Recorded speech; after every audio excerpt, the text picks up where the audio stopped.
नमस्कार। आज मैं बात करूंगा एक बहुत खतरनाक बयान की पाकिस्तान के लिए जो इंडियन आर्मी चीफ ने दिया है।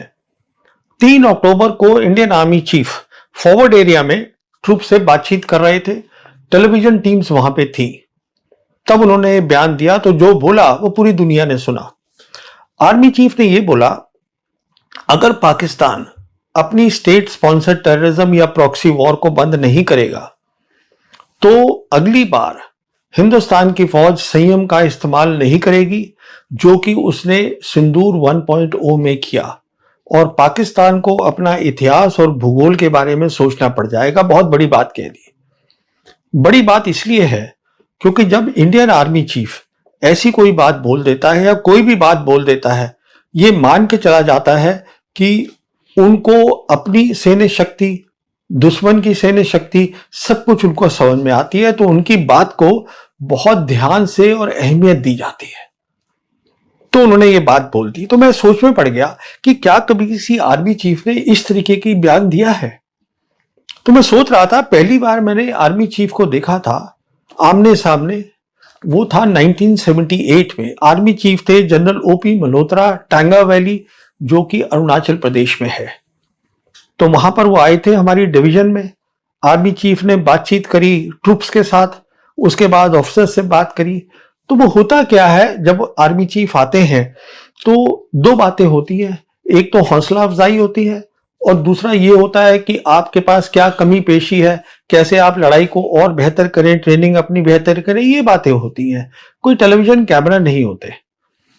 और उसके बाद मैंने बहुत सारे आर्मी चीफ सुने, देखे, मिला हूं।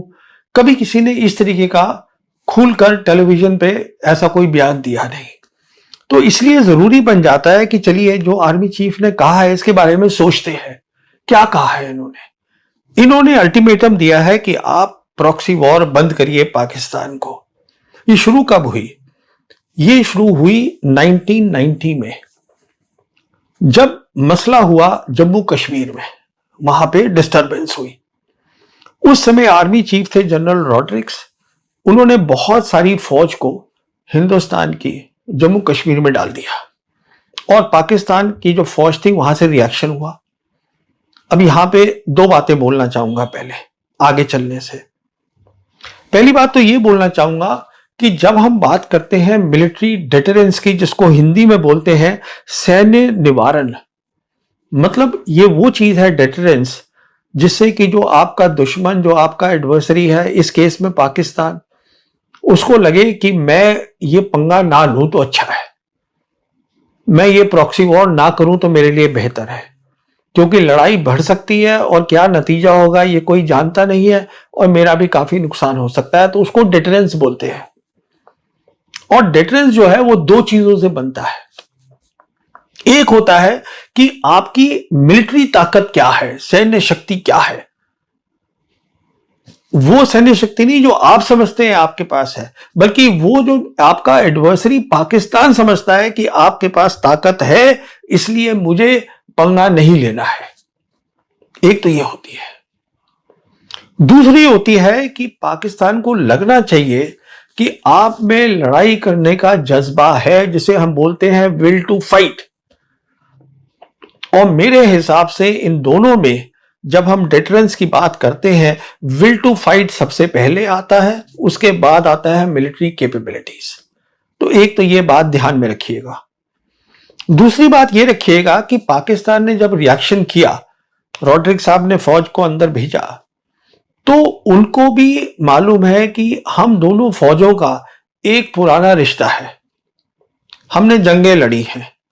पहली जंग कश्मीर की हुई थी, जब 1 जनवरी 1949 को मिलिट्री लाइन बनी जिसका नाम था सीज फायर लाइन। उसके बाद 65 की जंग लड़ी गई, 71 की जंग लड़ी गई। 71 की जंग में जो ईस्ट पाकिस्तान था वो बांग्लादेश बन गया, पर जो वेस्ट पाकिस्तान था वहां पे वो मिलिट्री लाइन बरकरार रही। उसका नाम बदल गया, सीज फायर लाइन से उसका नाम हो गया लाइन ऑफ कंट्रोल। कहने का मतलब यह है, किसी भी जंग में हिंदुस्तान की फौज के पास इतनी ताकत नहीं रही कि वो पाकिस्तान की फौज को पूरी तरह जो है हरा दे। वो नहीं रही इतनी ताकत, अगर होती तो वो मिलिट्री लाइन हट जाती। तो शिकस्त पूरी पाकिस्तान की फौज को नहीं दी गई, और ये उनको भी मालूम है, हमको भी मालूम है। तो दिक्कत क्या हुई, क्या बात हुई 1990 में कि पाकिस्तान की फौज जो है वो अमेरिका गई, उनसे बात करी उनसे, और उनको बोला कि देखिए साहब, इन्होंने फौज अंदर डाल दी है और ये अटैक करेंगे पाकिस्तान को। तो उस समय की सोच ये थी पाकिस्तान की फौज की कि हिंदुस्तान की फौज में लड़ाई करने का जज्बा है, will to fight is there. बहुत बड़ी बात है। और हमने देखा भी कि 1990s में हमने उसका नमूना दिया विल टू फाइट का, और उन्होंने भी नमूना दिया विल टू फाइट का। वो ऐसे दिया कि हमारी छोटी छोटी टीम्स जाती थी, लाइन ऑफ कंट्रोल क्रॉस करके दूसरी तरफ गए, और उनकी जो पोस्ट होती थी आर्मी की, टेररिस्ट इंफ्रास्ट्रक्चर नहीं, आर्मी की पोस्ट पे जाके हमला करते थे, और वो भी आके हमारी आर्मी की पोस्ट पे हमला करते थे। तो ये सिलसिला चलता था कि दोनों साइड पे विल टू फाइट है। ये चलता रहा 2004 तक। तब आर्मी चीफ आए निर्मल विज, जनरल निर्मल विज। इन्होंने क्या किया, इन्होंने फेंस लगा दी मिलिट्री लाइन पे, और ये कह दिया गया अब हिंदुस्तान की फौज को कि आप सिर्फ अपने एरिया में काउंटर टेरर ऑपरेशन करते रहिए। तो वहां पे ये हो गया। पर किसी भी आर्मी चीफ ने 1990 से लेकर और आज तक ये नहीं सोचा कि मैं अपनी मिलिट्री कैपेबिलिटीज को क्रेडिबल बनाऊं, ऐसी बनाऊं कि जो दुश्मन है पाकिस्तान, वो प्रॉक्सी वॉर जो है पंगा लेना बंद कर दे। वो नहीं बनाई, और उनसे कभी कोई ये हिसाब मांगा नहीं गया कि साहब आपने क्यों नहीं बनाई। अब इसके बाद जो है मोदी सरकार आई। अब मोदी सरकार, हमें मालूम है, सबसे पहले वो, मैं सिर्फ पाकिस्तान की बात कर रहा हूं, मैं चीन की बात अभी कर ही नहीं रहा हूं। तो पाकिस्तान के खिलाफ 2016 में हमें बताया गया हिंदुस्तान की आर्मी ने सर्जिकल स्ट्राइक कर दी है लाइन ऑफ कंट्रोल के उधर जाकर। ये हमें बताया जो हमारे उस समय director general military operation lieutenant general Ranbir Singh थे, उन्होंने हिंदुस्तान की प्रेस को बताया। पर उससे पहले पाकिस्तान को यह बता दिया कि अब जो हमने किया है इसके अलावा हम कुछ करने वाले नहीं है। तो हमने पाकिस्तान को पहले यह इत्तला कर दी कि लड़ाई करने की विल टू फाइट नहीं है। 2016 में यह पहली बार बताया गया पाकिस्तान को। और जहां तक सर्जिकल स्ट्राइक जो कि इंडियन आर्मी ने नाम दिया था, वो बाद में यह पता चला, जो हमारे आज विदेश मंत्री हैं जयशंकर, उस समय विदेश सचिव थे, तो उन्होंने एक पार्लियामेंट्री कमेटी को बताया कि देखिए ये जो सर्जिकल स्ट्राइक है ये काउंटर टेरर ऑपरेशन है। जो पहले हिंदुस्तान की फौज इधर करती थी अपनी तरफ, अब जो है उन्होंने लाइन ऑफ कंट्रोल करके थोड़ा जाके अंदर पाकिस्तान ऑक्यूपाइड कश्मीर वहां कर दिया है, और कुछ नहीं है। नाम दे दिया सर्जिकल स्ट्राइक, जो एक बहुत बड़ी बात है। तो ये सारी चीजें पाकिस्तान ने देखी, समझी, और चीन ने भी समझी। उसके बाद बालाकोट हुआ 2019 के अंदर। अब सवाल यह था कि 1971 के युद्ध के बाद, लड़ाई के बाद एयर पावर का इस्तेमाल नहीं हुआ था, तो पाकिस्तान की साइड तैयार नहीं थी कि अचानक रात को जो इंडियन एयरफोर्स है वो बालाकोट पे स्ट्राइक कर देगी। कहां? किसी सैन्य ठिकाने पे नहीं, सैनिक ठिकाने पे नहीं, जो टेररिस्ट के जो उनका इंफ्रास्ट्रक्चर है, जो मदरसा थे बालाकोट में, जहां पे, वहां पे अटैक हुआ। अगले दिन सुबह पाकिस्तान एयरफोर्स ने भी अटैक किया। उन्होंने खुलेआम दिन में किया और सैनिक ठिकानों पे किया हिंदुस्तान में। जो हिंदुस्तान की एयरफोर्स ने कबूला कि जो पाकिस्तान एयरफोर्स ने किया है वो जंग का ऐलान है, एक्ट ऑफ वॉर। पर हमने कुछ नहीं किया। ये बात फिर पाकिस्तान ने नोट करी, चीन ने नोट करी कि लड़ाई का जज्बा नहीं दिखा दूसरी बार भी। अब आइए सिंदूर पर।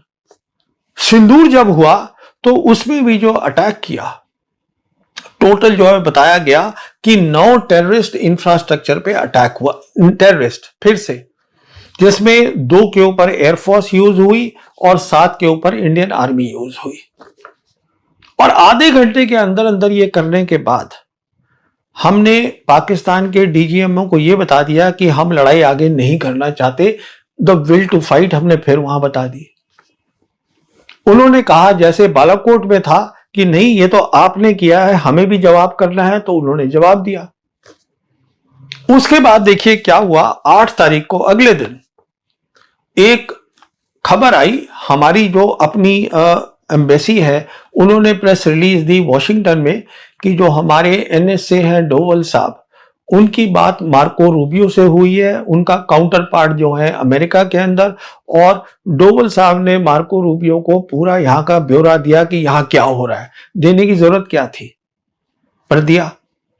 अच्छा, उसके बाद अमेरिकन जो थे वो बातचीत करने लगे हिंदुस्तान पाकिस्तान दोनों के साथ कि साहब आप ये रफा दफा करिए, बंद करिए। फिर पता चला कि 10 मई को प्रेसिडेंट ट्रंप का सबसे पहले सोशल मीडिया पर मैसेज आया कि दोनों साइड तैयार हो गए हैं सीज फायर के लिए, परमानेंट सीज फायर के लिए हमारे हस्तक्षेप से। उसने ये बोला कि मैंने करवाया है ये। और उसके फौरन बाद मार्को रूबियो का मैसेज आया सोशल मीडिया पे कि दोनों साइड तैयार हो गए हैं सीज फायर के लिए, और दोनों साइड ये भी तैयार हो गए हैं कि हम किसी न्यूट्रल जगह पे बैठकर कहीं पर कंट्री में जहां भी हम बातचीत करके अपने मसलों को बातचीत करेंगे। उसके बाद फिर हमें पता चला पाकिस्तान की साइड से कि सीज फायर के लिए वो तैयार है। और सबसे आखिर में इंडियन साइड ने ये कहा कि पाकिस्तान के जो डीजीएमओ है उन्होंने दरख्वास्त करी, उन्होंने रिक्वेस्ट करी इंडियन साइड को कि हम सीज फायर चाहते हैं। तो हमने फिर ऐलान किया। सवाल ये उठता है कि अगर ये वाकई उनके डीजीएमओ ने किया है जो किया होगा, तो प्रेसिडेंट ट्रंप को कैसे पता चल गया कि ये सीज फायर होने वाला है? पर चलिए वो बात नहीं है।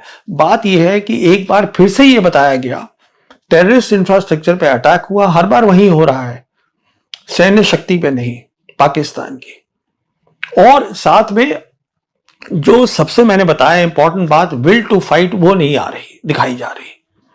अब इसको भी एक्सप्लेन कर रहे हैं ये लेफ्टिनेंट जनरल राजेश पंत हैं, जिन्होंने कई साल नौकरी करी है प्राइम मिनिस्टर के दफ्तर में। वो इसको बोल रहे हैं ये क्यूमुलेटिव डेटरेंस है। इसका मतलब ये है कि आप बार बार करते रहिए कि आपने सर्जिकल स्ट्राइक करी, बालाकोट करी, तो इससे डेटरेंस जो है, वो दुश्मन जो है वो डेटर होता जा रहा है। अरे बाबा, ये ऐसे नहीं होता है। हर बार जो चीज है वो बड़ी है, कम नहीं हुई है, ये आप देखिएगा। और हर बार क्या हुआ है, जो आपकी एयरफोर्स आपने 2 बार इस्तेमाल करी, एयरफोर्स की जो खामियां हैं, ऑपरेशनल खामियां, वो पाकिस्तान एयरफोर्स को भी समझ में आ गई और प्लाफ को भी, पीएलए एयरफोर्स को भी समझ में आ गई। तो आपका नुकसान हुआ है, फायदा नहीं हुआ है, कोई क्यूमुलेटिव डेटरेंस नहीं हुआ है। अगली बात देखिए। अब आर्मी चीफ ने कहा कि हम संयम का इस्तेमाल नहीं करेंगे अगली बार पाकिस्तान के खिलाफ। पहली बार क्या हुआ था, दुनिया ने देखा, आपकी लड़ाई देखा दुनिया ने, आपने देखा पाकिस्तान के साथ नहीं हुई। पाकिस्तान के साथ चीन खड़ा था। चीन बार बार बोल चुका है कि हम पाकिस्तान की अखंडता को नहीं टूटने देंगे। तो ये आपकी बात कहना कि वो इतिहास और भूगोल भूल जाएं, ऐसा कुछ नहीं होने वाला। चीन बहुत बड़ी ताकत है। अब मैं इसमें और ज्यादा नहीं जाऊंगा, इतना ही कहना काफी है कि अगर चीन बार बार बोल रहा है तो पाकिस्तान और चीन की जब एक साथ खड़े होंगे तो हम कुछ खास नहीं कर पाएंगे, और ये असलियत है। अगली बात देखिए। अगर देखा जाए तो लड़ाई हिंदुस्तान पाकिस्तान की जो पूरी, जिसे हम वॉर बोलते हैं, वो सन 71 में ही हुई थी। कारगिल कोई लड़ाई नहीं थी, वो कॉन्फ्लिक्ट था, पर वो अलग कहानी है, मैं उसमें नहीं जा रहा। तो जो 71 की लड़ाई हुई थी जिसमें हमने रिजल्ट दिखाया हिंदुस्तान ने, उस लड़ाई में प्रधानमंत्री ने army chief general Manek Shaw को बोला कि ये मसला है, इसको आप मिलिट्री तरीके से हल करिएगा। उन्होंने कहा मैडम मुझे 6 महीने दे दीजिए तैयारी के लिए। प्राइम मिनिस्टर इंदिरा गांधी ने कहा ठीक है, आप 6 महीने ले लीजिए। प्राइम मिनिस्टर इंदिरा गांधी ने ये नहीं पूछा उनसे कि जो है आपका जो ऑपरेशनल प्लान है उसका नाम क्या है। प्राइम मिनिस्टर इंदिरा गांधी ने ये नहीं कहा कि मैं रखूंगी उसका नाम, जो आपका ऑपरेशनल प्लान है। उनको एक पॉलिटिकल ऑब्जेक्टिव दे दिया गया, उससे उन्होंने अपने मिलिट्री एम्स बनाए और उन्होंने उसको जो है मुकम्मल किया। इस तरीके से लड़ाई होती है, और उस लड़ाई में भी होल ऑफ नेशन इन्वॉल्व था, ये आर्मी नहीं इन्वॉल्व थी। अब देखिए हमारे यहां क्या हुआ, ये जो हमारे आर्मी चीफ हैं, जो उन्होंने बात करी फॉरवर्ड एरिया में 3 अक्टूबर को, वहां ये भी बताया कि ये जो प्लान था, इस ऑपरेशन सिंदूर, जो ट्राई सर्विस प्लान था, इसका नाम जो है वो प्रधानमंत्री ने खुद दिया है। अगर प्रधानमंत्री नाम दे रहे हैं ऑपरेशनल प्लान का, ऑपरेशन का जो है उसको नाम दे रहे हैं, प्लान का नहीं, ऑपरेशन को नाम दे रहे हैं, इसका मतलब उनकी ऑपरेशन में इन्वॉल्वमेंट भी है। बहुत सीधी सी बात है।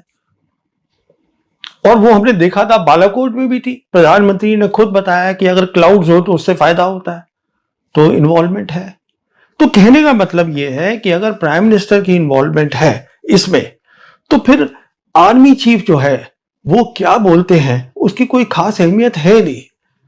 कितना वो कंट्रोल कर पाते हैं, कितना उनका कंट्रोल है ऑपरेशन पर या तीनों सर्विस का है, तो वो कम हो जाता है, क्योंकि प्राइम मिनिस्टर उसको डायरेक्टली कंट्रोल कर रहे हैं। कहने का मतलब ये है ओवरऑल कि आज भी जो काबिलियत है हिंदुस्तान की फौज की, और ऑपरेशन सिंदूर को ही ले लीजिए,